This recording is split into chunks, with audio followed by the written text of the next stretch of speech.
What's up, everyone? It's Matt Martin with Carbon Earth Company. Wanted to do a video series on biochar, what is it, and why we use it. So effectively, biochar is a byproduct. It's a waste product that's left over from a process called pyrolysis. What pyrolysis is when you take biomass, which would also be known as green waste. That can be wood planks, it could be wood chips, it could be manures, it could be straw, switchgrass, pine, any sort of leftover plant material that's not being utilized for anything else. You heat it in an oxygen-free environment. So when we think about fire, for something to catch on fire, it's going to require air and an ignition source. By removing air from the equation, what happens is the lignins and proteins, carbohydrates, all burn, smolder without actually catching on fire. And the result is what we call and use biochar.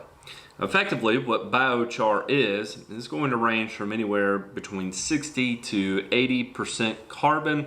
There's a little bit of ash content from residual atmospheric air being in initiation of the burn. Typically, what has happened when this is burned is that the gases that are emitted, the hydrocarbons that come from the wood, are captured and utilized as a synthetic gas.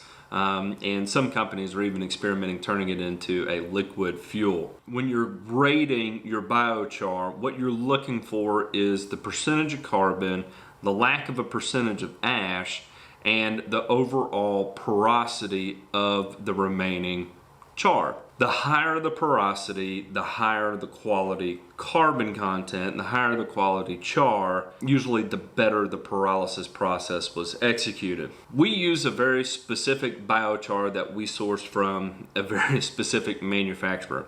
What we were looking for was hardwood, and the reason being is that woods in general are typically of the highest porosity. Softwoods can typically be a little higher on the end of porosity. However, we found our sweet spot to be with hardwood at a temperature of 600 to 700 degrees Celsius. So, we like around that 1200 degree Fahrenheit temperature range. So when we're talking about the porosity of biochar, what it all comes down to is surface area. If you think about a sponge, in a sense, or a piece of coral, it's known for having all these cracks and crevices and pore spaces that act, quote unquote, as a sponge. For us, what's important with that sponge-like porosity is the ability for the biochar to hold on to nutrients. Like I said, we sourced a very specific biochar with a high holding capacity. When applied to the soil, applying a material like this, you're actually improving the soil surface area. And there's lots of different talks and people that have talked all about soil surface area. If you subscribe to John Perry's Lawn Ecology blog, he did a very specific talk on soil surface area. What happens when you have a high soil surface area is typically you have better gas exchange. So that's going to be movement of oxygen and CO2 in and out of the root system. Typically you have a higher nutrient retention. So nutrients are able to work their way into the soil, and once in the soil, typically they're more stable. You also have greater water penetration. So if you think about an extremely hard pan clay that has become hydrophobic, you can water and it never seems to permeate that top half-inch layer.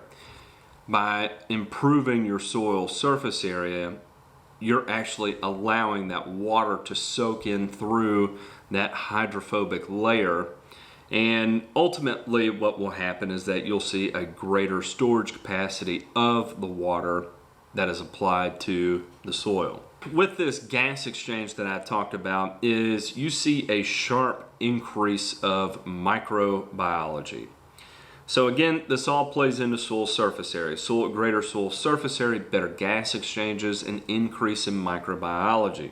The benefit of having the increased soil surface area, increased gas exchange, increased microbiology is these microbes will break down organic matter, whether that's decaying root material, if it's applied manure, if leaves have fallen on the lawn, if you do not bag your clippings, you recycle when you mow.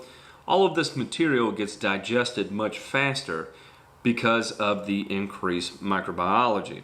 As it is consumed and digested by the microbes, what you're left with is a deposit in the soil, and ultimately this is that soil generating effect that I talk about called the root cycling effect on the grass factor. So I had alluded to the biochar acting like a sponge. It's not exactly an accurate representation, but it's a pretty easy visualization to understand what happens. Obviously, if you have a bucket of water, you stick a sponge in it, it will absorb all that water, and then you can carry it around in that sponge. Eventually, left out in the environment, the water will evaporate and you'll be left with a dry sponge again.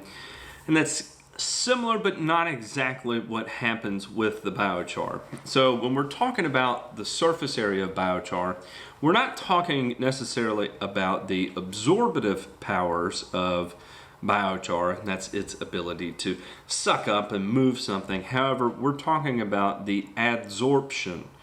Absorption would be its ability to suck up and hold. Adsorption would be an actual bond. So if we think of the cation exchange capacity in the soil, where you have these ions that make bonds, it has all these bonding sites that can take place.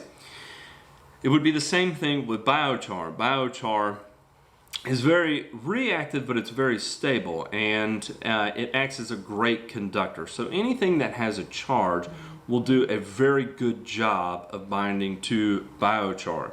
This is why it has such great absorptive potential, is all those different binding sites that occur with that hexagonal molecular structure that you see when you look at a carbon molecule.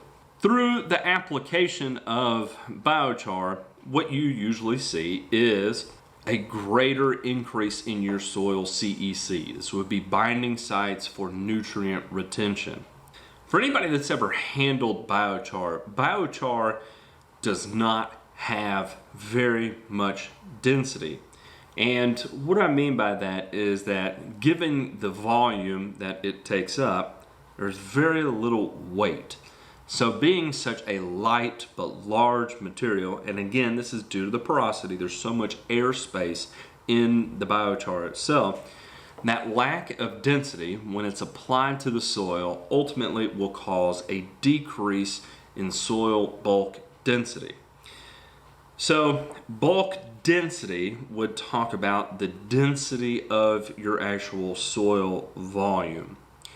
The less your bulk density in a soil, the less impediment your root system will face as it begins to develop.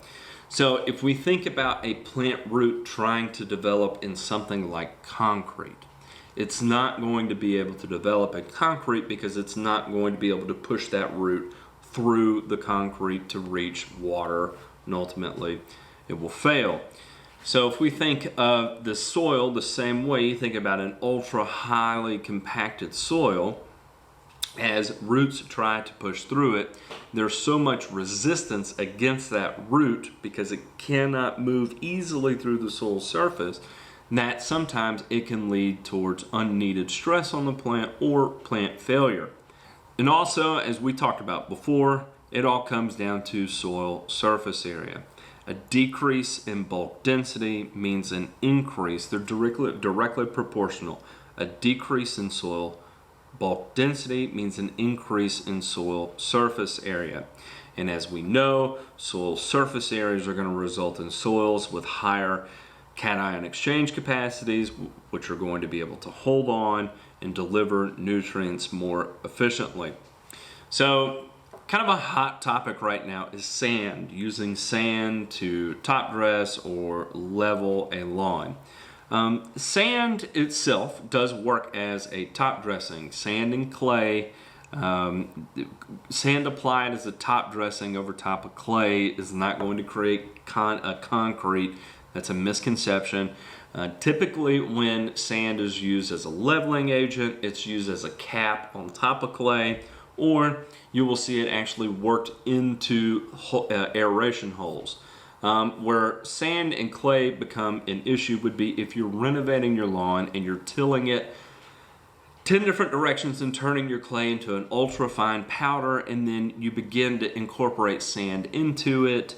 That can create an hardening effect, but that would be as a result of using too little sand. And most people, when they're doing a renovation like that, they're not tilling in sand to remediate their clay. Typically, they're tilling in organic material to remediate their clay. So, sand and clay isn't going to create concrete, so to speak, but what can happen when you're dealing with sandy soil is that you can run into an issue of the soil having problems with a high bulk density. If you were to compare gram per gram the density of sand versus the density of biochar, sand is about 1,000 times denser than biochar. You think of sand and things being able to move freely through it. However, it's such a dense material that oftentimes you'll see the effects of that high bulk density, a decrease in cation exchange capacity, a decrease in ability to retain nutrients, and you'll run into issues that mimic compaction, such as goosegrass. So I've talked a lot about porosity and surface area. Biochar acts as a coral reef. It's going to house these beneficial bacteria and microbes and allow them to proliferate. There was a test conducted by 3 different scientists employed both by the USDA and the EPA that did an experiment documenting the prevalence of biochar effects on microbiology. And what they found was that the application of biochar led to an increase in beneficial microbes and bacteria. One of the other advantages of that happening was that they also noted a higher number of soluble plant available nutrients.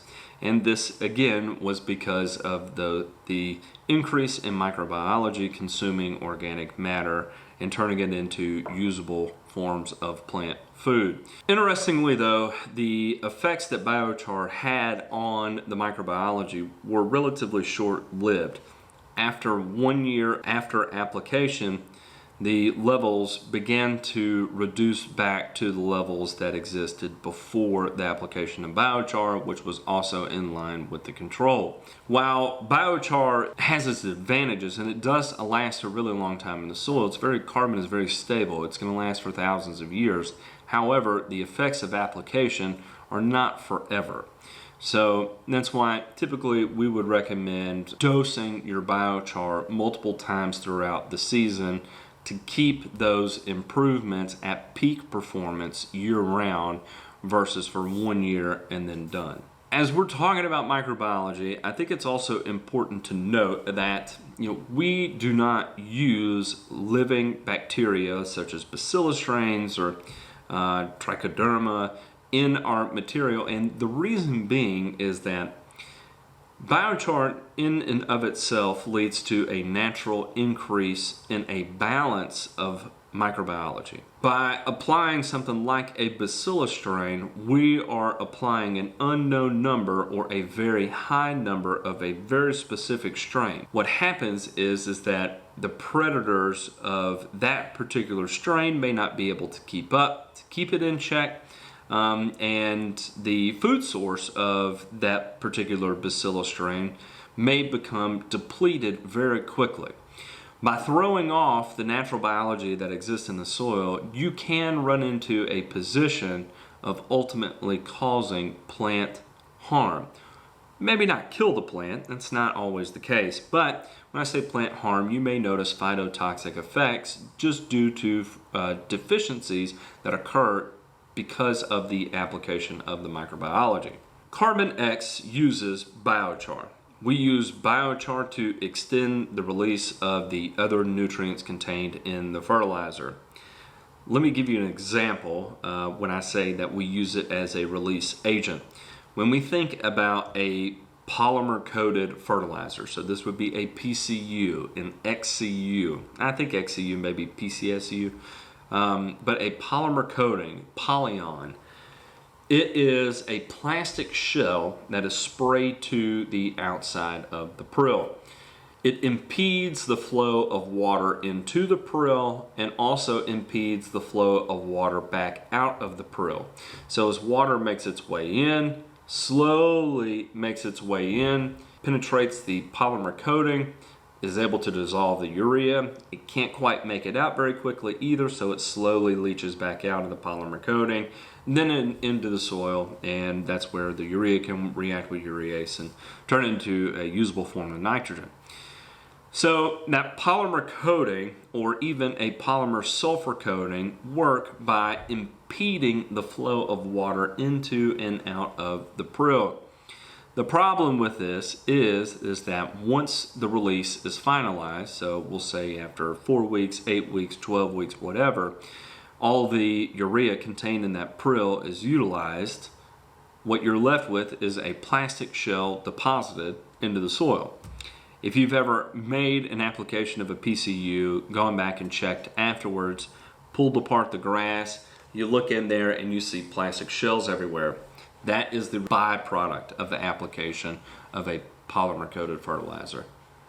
Then if we think about something like methylene urea, it's a pretty neat concept of what they do.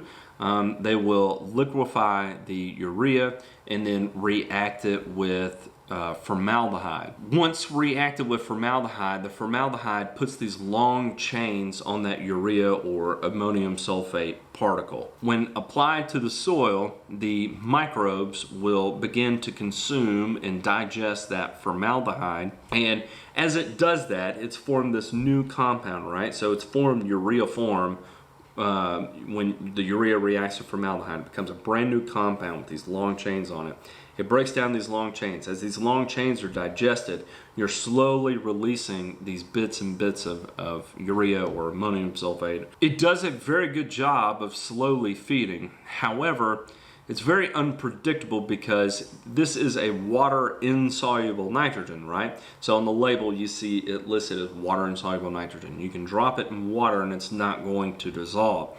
It has to be broken down through the digestive action of microbiology. When applied to the soil, you have to have adequate biological responses taking place in the soil in order to get your nitrogen release.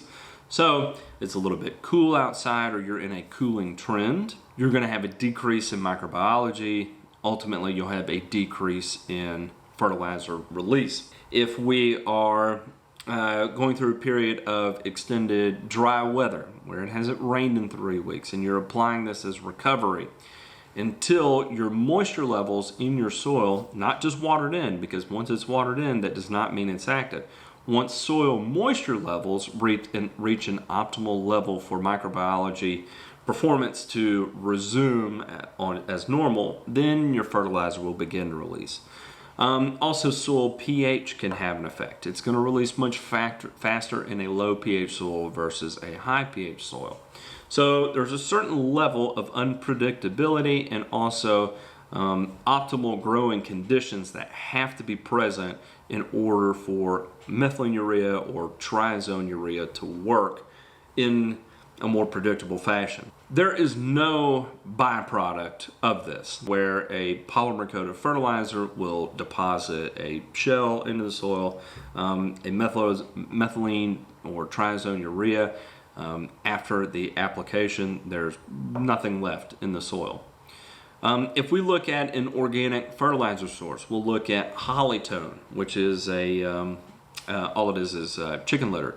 Or we look at malorganite, which is a biosolid. Or we look at ringer, which is blood meal, feather meal, different types of soy meal. What you are looking at is it's all the same thing. It's all organic matter that has to be broken down. So when you apply it to the soil, that has to be digested by that microbiology, same way a methylene urea would. What happens is the microbiology will digest it, and then that will release a usable plant form of nutrients. And it'll be much greater, have a much wider profile because of the contents of the organic matter than you would see something like a methylene urea. The digestive reaction of that would be nitrogen. The digestive reaction of an organic fertilizer would be NPK and micronutrients. So it is great that it does supply a much wider profile that the plant can utilize. However, the problem there, again, lies with the same issues you run into with methylene urea. You cannot predict the release, and oftentimes you have to continue to apply more and more and more to have a more consistent, stable release. And that may run you into rates of 10 pounds or even 30 pounds or 40 pounds per thousand to get adequate material down to use as a nutrient source. At 10 to 40 pounds per thousand square feet, you're looking at a very expensive application. When we were formulating Carbon X, we knew NPK was going to be one part of the equation. We wanted to deliver that NPK as efficiently as possible. So we looked at the other enhanced efficiency products on the market, your polymer-coated, sulfur-coated ureas, your methylene ureas, your organic fertilizers. We knew we wanted that slow-release, enhanced efficiency application to be part of Carbon X. And we wanted to make sure that through the application of and delivery of our NPK, now we were doing something positive for the soil. That's where we decided to use the combination of biochar and Next RGS. When we were developing it out, we decided to use the biochar as a sponge to soak up organic and synthetic nutrients. Then we infused it with Next RGS. We wanted to use the RGS to give it that added efficiency and greater plant utilization. We didn't want a lot of our products to be left over as waste. We didn't want to lose a lot of our supplied nitrogen or potassium to be lost. We don't want our micronutrients to be lost. So we use Next RGS as that enhanced efficiency delivery vehicle. And then what we learned is that by using the biochar as the storage container and the RGS as the delivery vehicle, what we're left with after the RGS, after the biochar has exhausted its supply of supplied NPK and micronutrients, it leaves a carbon deposit in the soil. The byproduct of our application is a deposit of soil organic carbon to decrease soil bulk density, increase cation exchange capacity, increase the absorptive powers of the soil, and ultimately to a proliferation of microbiology, improvement of gas exchanges, so on and so forth.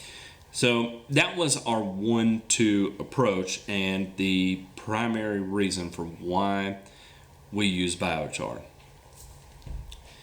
All right, everyone, I hope in this video you at least have a better understanding of what biochar is, what it does, its function in the soil, and why we chose to use it. Next video, I'm going to be getting more into the economics of biochar and the environmental impacts of what biochar does. All right, everyone, I hope you enjoyed the video. If you haven't already, please hit the subscribe button. Also, feel free to check out what we have going on over at the website under the blog section. I did a really long write-up on the results of the Monsanto trial. Getting lots of interesting feedback on that. So head over to carbonearth.co, check out that blog, and leave a comment down below. All right, everyone, have a good one. Take it easy.